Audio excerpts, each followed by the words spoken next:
Hello नमस्कार दोस्तों, मैं हिमांशु कसाना आप सभी का स्वागत करता हूँ पॉलिटी की एक नई क्लास में। तो दोस्तों, हम पढ़ रहे थे पॉलिटी के। पिछली क्लास में हमने पढ़ा था आर्टिकल आपका 111 तक। 111 या 112 भी, चलो हाँ 111 तक ही कर लिए। बजट बताएंगे हम इसके बाद। तो एक बार रिवीजन कर लेते हैं हम आर्टिकल। हमने 100 से 106 तक बताया था कि आपको याद करने की ज़रूरत नहीं है। 106 हमने बता दिया था कि इसमें सांसदों के वेतन भत्ते हैं, ठीक है। इसके बाद आर्टिकल 107। 107 में हमने आपको बताया था कि विधेयक पुनर्स्थापन। इसके बाद आर्टिकल 108 में बताया था संयुक्त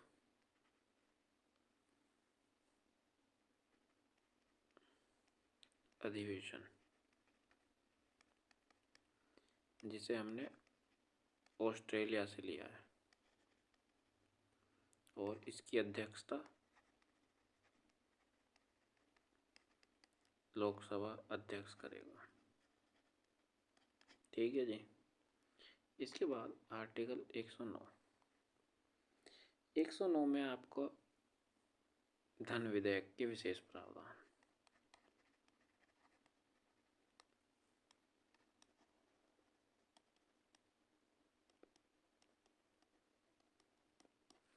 यानी कि लोकसभा में पेश होगा, राज्यसभा 14 दिन से ज़्यादा नहीं रख सकती, 15वें दिन ऑटोमेटिक पास हो जाएगा। राष्ट्रपति की पूर्व अनुमति, राष्ट्रपति पूर्ण विचार नहीं कर सकते, ठीक है जी। लोकसभा स्पीकर बताएगा कि धन विधेयक है या नहीं है। इसके बाद आर्टिकल 110। 110 तो हमारा धन विधेयक की परिभाषा।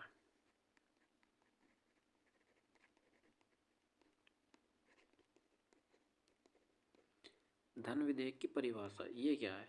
इसमें हमारा टैक्स बढ़ाना है या घटाना है, किस देश से ऋण लेना है और किसे देना है, ये सब धन विधेयक में ही आता है भाई आपको, ठीक है। इसके बाद आर्टिकल 111 पढ़ा, यानी कि राष्ट्रपति की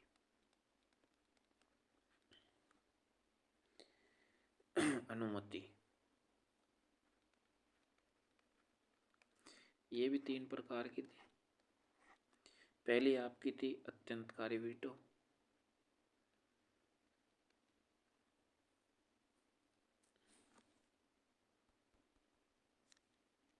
आपकी अत्यंतकारी वीटो। दूसरी थी आपकी निलंबनकारी, और तीसरी थी पॉकेट वीटो।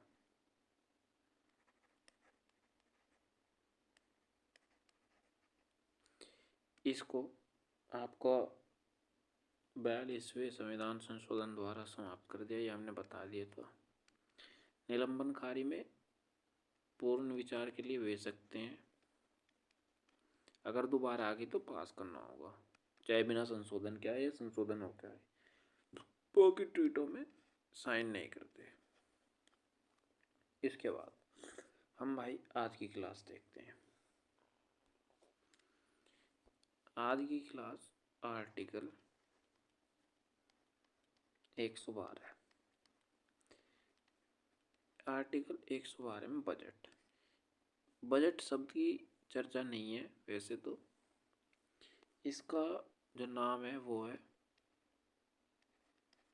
वार्षिक वित्तीय विवरण। इसका मतलब क्या है भाई?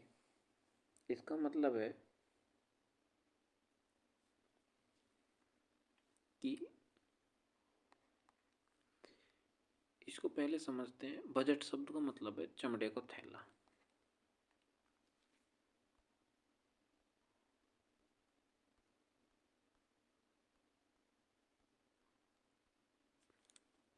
जो बजट शब्द है इसका अर्थ है चमड़े का थैला। आपने देखा होगा जब बजट पेश होता है तो जो हमारे फाइनेंस मिनिस्टर हैं मोस्टली वही पेश करते हैं, तो एक चमड़े का थैला लेके आते हैं। तो बजट को मतलब ही चमड़े का, वो चमड़े का थैला है भाई। इसको आपकी केवल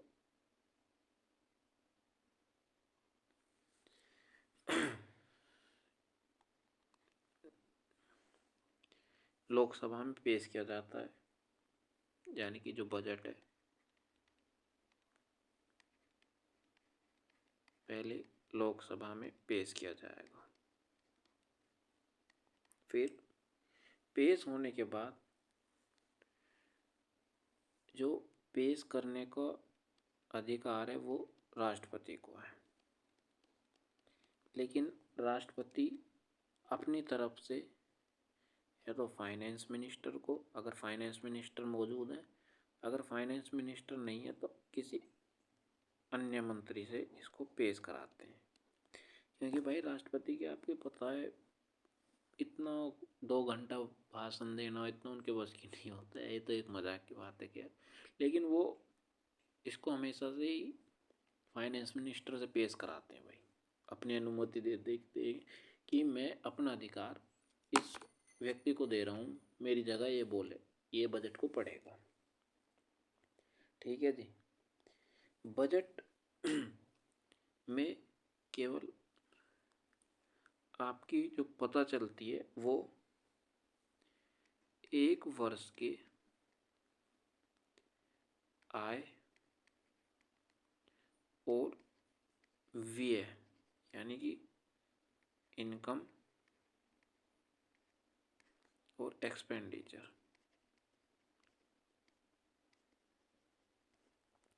इनकी चर्चा होती है कि हम इस साल यानी कि आने वाले साल में इतना रुपया हमारे पास आएगा और इतना रुपया हम यहाँ खर्च करेंगे। ठीक है भाई। इसको आम बजट कहा जाता है या संघीय बजट कहा जाता है। जो वित्त मंत्री भाषण देते हैं वो केवल भाषण होता है, इससे केवल धन नहीं निकलता। इसमें लिख लीजिए, बजट पास होने से धन नहीं निकलता।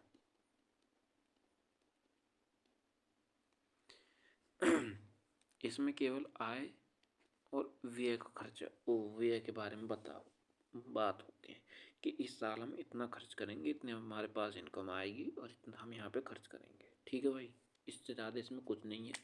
इसको राष्ट्रपति अपनी अनुमति से वित्त मंत्री से पेश कराते हैं, अगर वित्त मंत्री नहीं है तो किसी अन्य मंत्री से पेश करा देते हैं।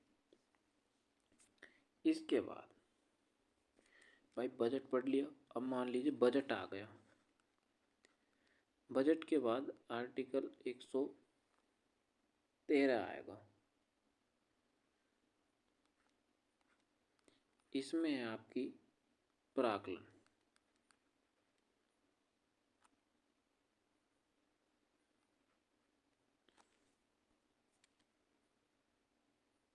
प्राकलन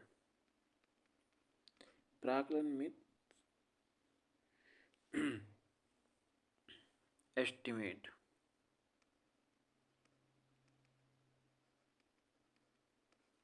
इसमें बताया जाता है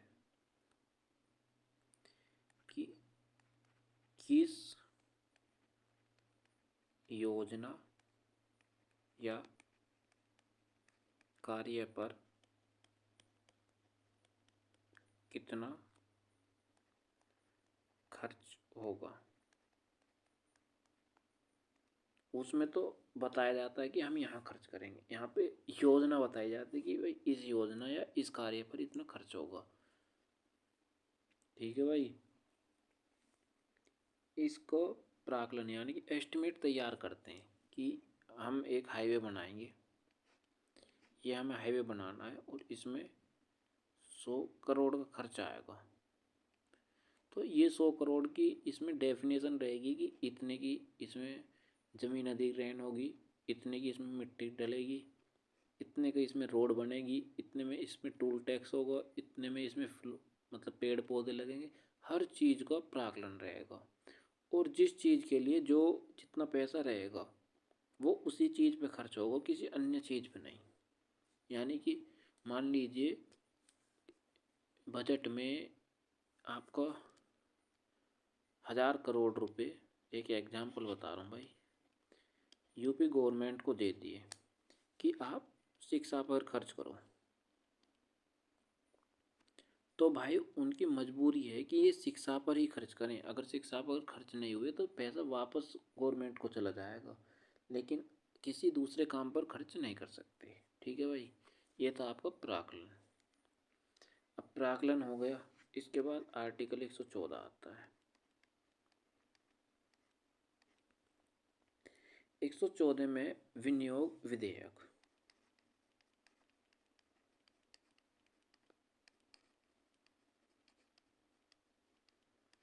ये क्या होता है भाई कि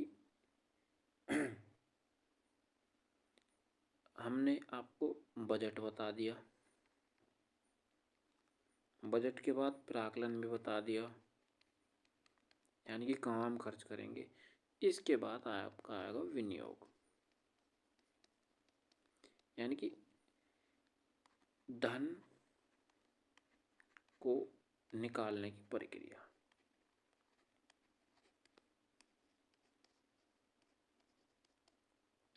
यानी कि जो धन निकलेगा वो विनियोग विधेयक जब पास हो जाएगा तब निकलेगा, इसके बिना आपका पैसा नहीं निकल सकता। और इसको पास करेगी संसद। विनियोग विधेयक संसद पास करेगी। संसद को ही धन का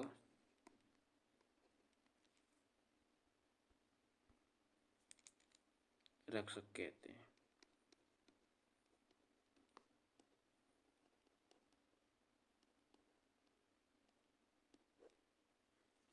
ठीक है भाई, हमने देखा आर्टिकल 112 में बजट, यानी कितना खर्चा कहाँ करना है यो बता दिया हमने।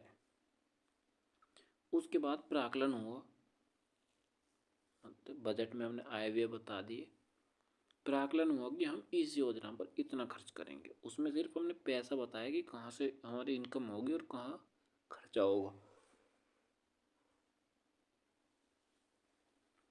जब प्राकलन हो गया तो उसके बाद 114 में हमने करा विनियोग विधेयक।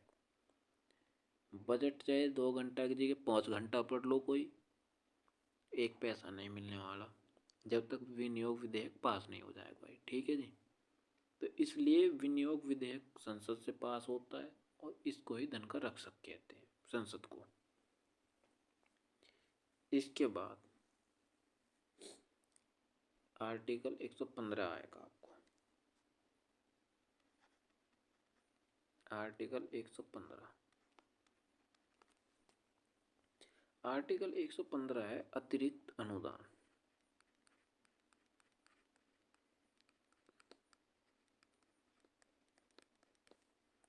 यानी कि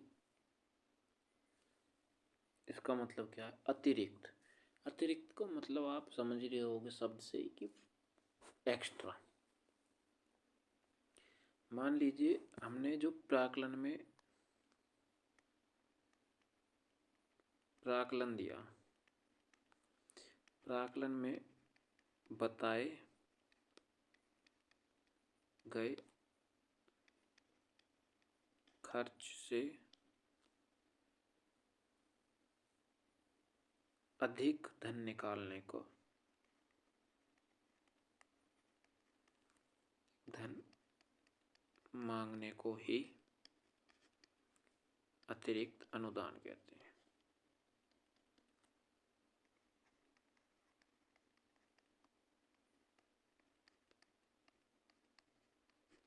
यानी कि प्राकलन में हमने एक एग्जाम्पल बताया था कि आपको एक हाईवे बना रही है गवर्नमेंट, ये 100 करोड़ में बन रहा है और ये योजना आई थी 2020 में। हमने सब बता दिया कि इसको इतना, ये पेड़ पे, ये पौधे पे, ये टोल में, ये मिट्टी में, ये जमीन अधिग्रहण में। ठीक है। अब कोई भी चीज़ है, कोई योजना है, अब 2020 में पूरी होनी थी लेकिन नहीं हो पाई, कोविड लग गया। इसके बाद ये 2022 में शुरू हुई, तो 2022 में महंगाई बढ़ जाएगी। तो जब महंगाई बढ़ जाएगी तो उसमें कुछ जो प्लस में रुपया लेंगे, यानी कि 10 करोड़ इन एक्स्ट्रा चाहिए, तो उसके लिए अतिरिक्त अनुदान आएगा भाई, और इसको विनियोग विधेयक से पारित कराना होगा।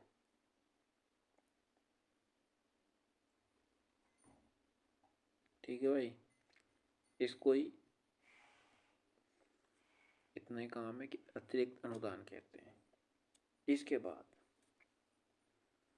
इसमें कुछ कंडीशन होती हैं, जैसे आपका पहला, मान लीजिए बजट पास हो गया, तो बजट में कटौती प्रस्ताव,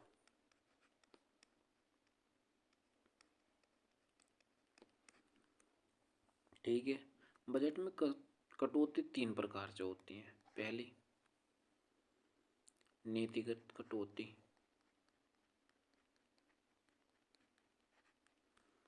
दूसरी है आपकी अर्थगत कटौती, और तीसरी है आपकी सांकेतिक।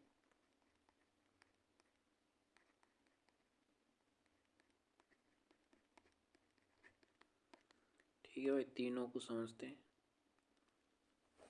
नीतिगत कटौती वह होती है जब विपक्ष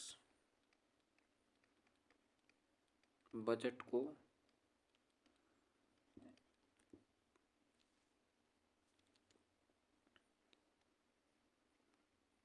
अस्वीकार करके 1 रुपया बजट में देती है। और भाई इसको पास कराना बड़ा कठिन है, क्योंकि लोकसभा में पेश है तो 545 में से 2,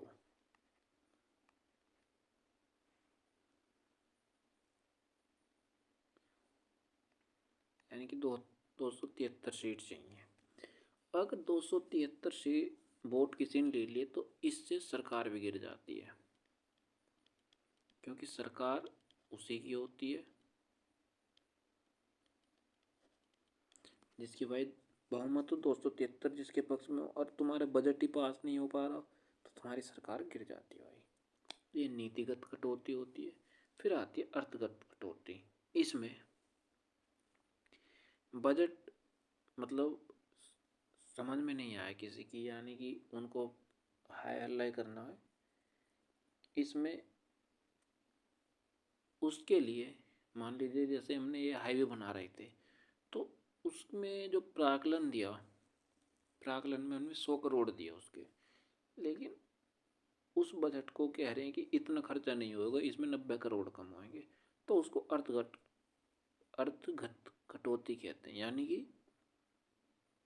प्राकलन के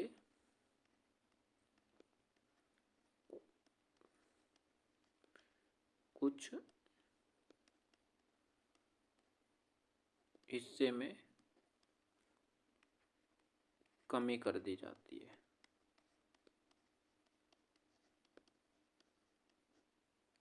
और सांकेतिक कटौती में सरकार को बजट में 100 रुपये दिए जाते हैं।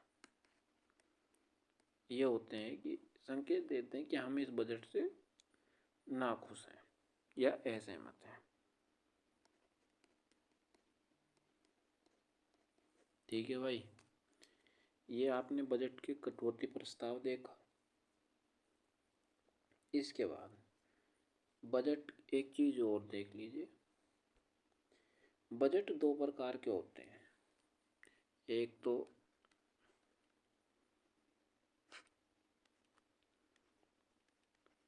सामान्य बजट और दूसरा होता है अंतरिम बजट।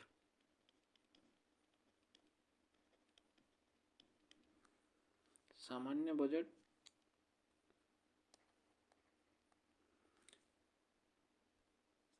एक वर्ष के लिए होता है, पूर्ण, यानी कि पूरे वर्ष के लिए होता है। और अंतरिम बजट ये चुनावी वर्ष आता है और चुनाव तक सरकार अपना आय और व्यय का ब्यौरा देती है, तो उसको ही अंतरिम बजट कहते हैं। इसके बाद यानी कि अब चुनाव मान लीजिए 2024 में हुए, तो 2024 में अंतरिम बजट आया और मान लीजिए मई तक आया था, तो मई तक का अंतरिम बजट पेश कराया सरकार ने। ठीक है भाई, क्योंकि इसके बाद गवर्नमेंट को पता नहीं होती कि उनकी सरकार बने या किसी और की। अगर किसी और की सरकार बनेगी वो नया बजट लाएगी अपने हिसाब से। ठीक है भाई, तो इसलिए अंतरिम बजट चुनावी वर्ष आता है और ये पूर्ण वर्ष के लिए होता है। ये हमने ऊपर बता दिया आपको, आय व्यय पूरे एक साल को विवरण होता है। इसके बाद एक आपको हमने अतिरिक्त अनुदान पढ़ लिया। इसके बाद आता है आपका आर्टिकल 116। इसमें आपका लेखानुदान, यानी कि वोट ऑन अकाउंट इसको कहते हैं।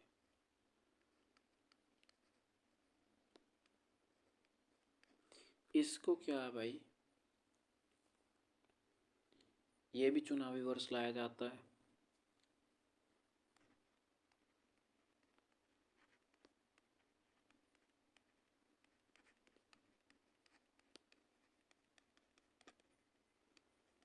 तो हमने बताया अंतरिम बजट। अंतरिम बजट देखा आपने, मतलब जब तक सरकार पिछली पार्टी की या चुनाव से पहले तक की तब तक वो अपने आय और व्यय का ब्यौरा देती है। लेकिन इसमें केवल सरकार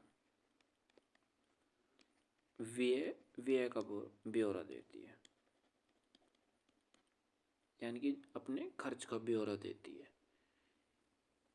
इनकम नहीं बताती कि हमारी इनकम कितनी हो या ना हो, क्योंकि वो चुनाव वर्ष बिजी रहती है, इसलिए वो केवल अपना खर्चा बता देती है। खर्चा क्या होता है, वही सरकारी काम जो टक रहे हैं और सरकारी जो मतलब सर्वेंट हैं, नौकर हैं, यानी जिनकी सरकारी नौकरी है, उनकी सैलरी वगैरह उसको सबका ब्यौरा दे देती है कि इतना खर्च होना है।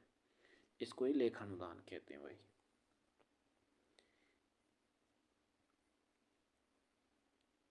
ठीक है भाई, इसके बाद आपका आता है आर्टिकल 117।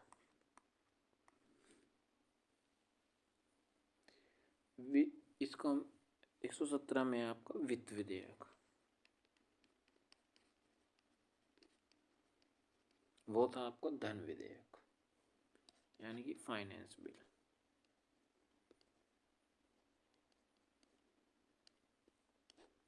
ठीक है जी, वित्त विधेयक को क्या मतलब है, ये आने वाले साल के विकास कार्य बताता है।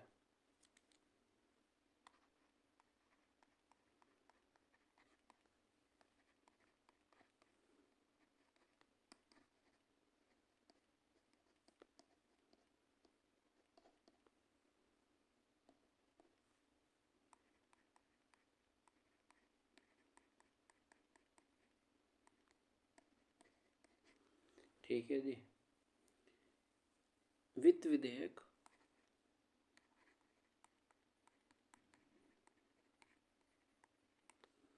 लोकसभा में भी आ सकता है और राज्यसभा में भी आ सकता है। इस पे राष्ट्रपति की पूर्व अनुमति की कोई ज़रूरत नहीं है। ठीक है भाई।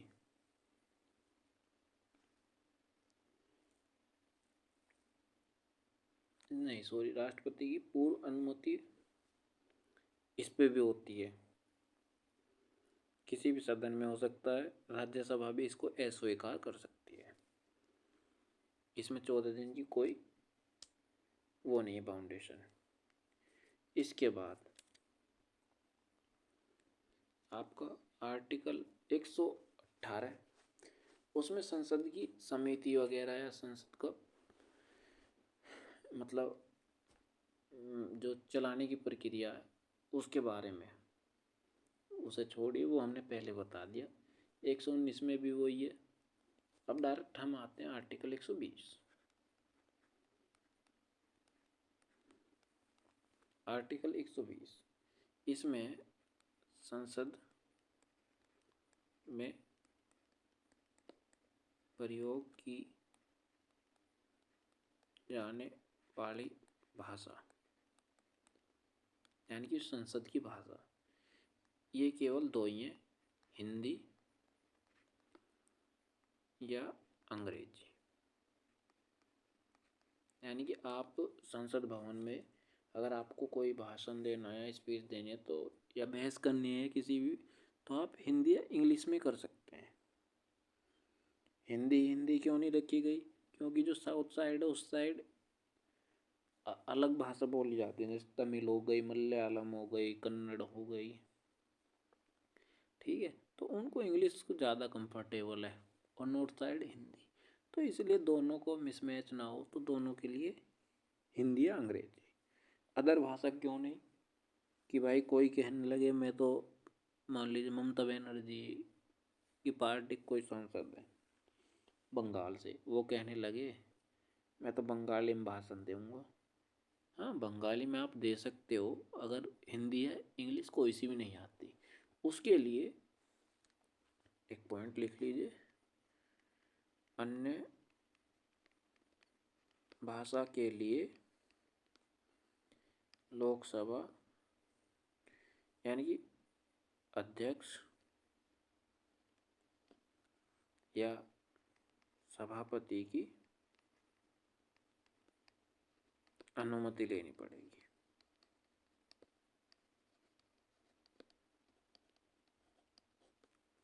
ठीक है भाई। इसके बाद आर्टिकल हमने पढ़ा बजट।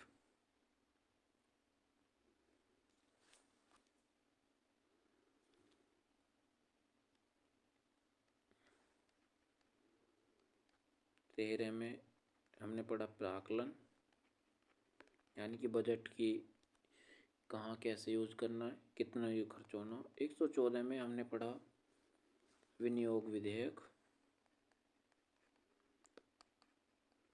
इससे ही धन पास होगा और धन का रक्षक संसद को कहते हैं। 115 हमने पढ़ा आपका अतिरिक्त अनुदान,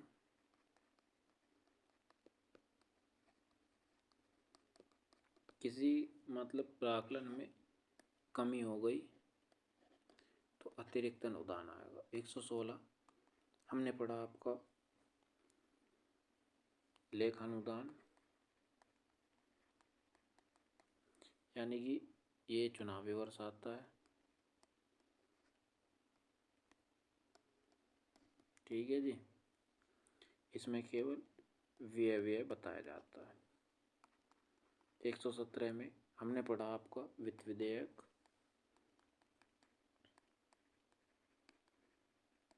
यह लोकसभा में भी चल सकता है, राज्यसभा में भी राष्ट्रपति की पूर्ण अनुमति चाहिए और इस पर संयुक्त अधिवेशन भी बुलाया जा सकता है।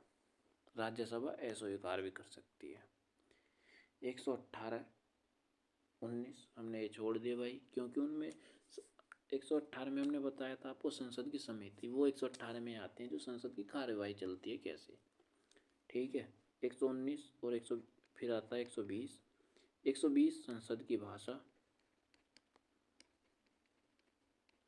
भाषा दो ही है, हिंदी या इंग्लिश। क्षेत्रीय भाषा के लिए परमिशन लेनी पड़े। इसके बाद हम देखते हैं आर्टिकल 121। आर्टिकल 121 में भाई संसद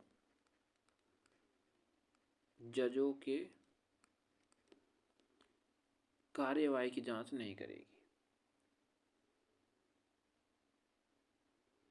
यानी कि वो कैसा कार्य कर रहे हैं या नहीं, यानी कि जजों के आचरण या कार्यवाही की जांच नहीं करेगी, केवल महाभियोग लगा सकती है।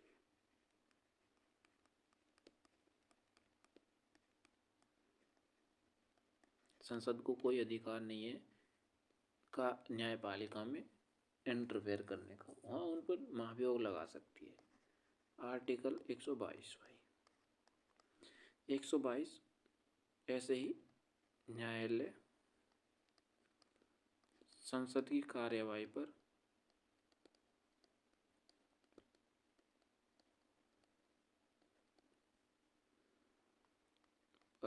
जांच नहीं करेगा,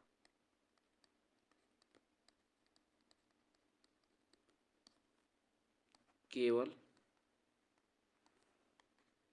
विधेयक की जांच कर सकता है कि वह संवैधानिक है, कि वह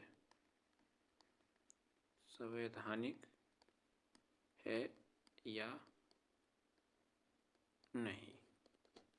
ठीक है भाई। इसके बाद आपका आता है आर्टिकल 123। ये है आपका राष्ट्रपति का अध्यादेश। यह तब लाया जाता है जब संसद का सत्र नहीं चलता,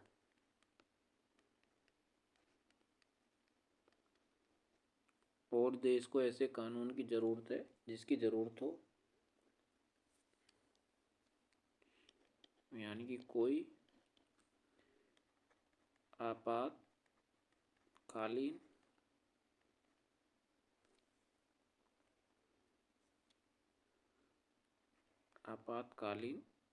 कानून बनाना है, उसको अध्यादेश कहते हैं। यानी कि सत्र चल नहीं रहा और कानून की इमरजेंसी है तो बनाया जा सकता है। यह केवल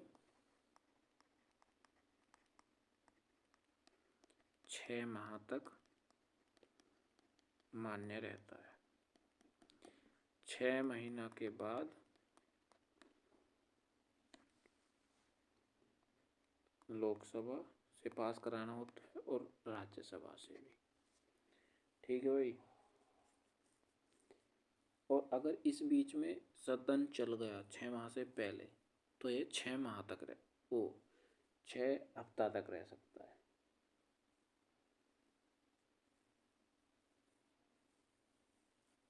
ठीक है भाई, 6 माह या 6 सप्ताह।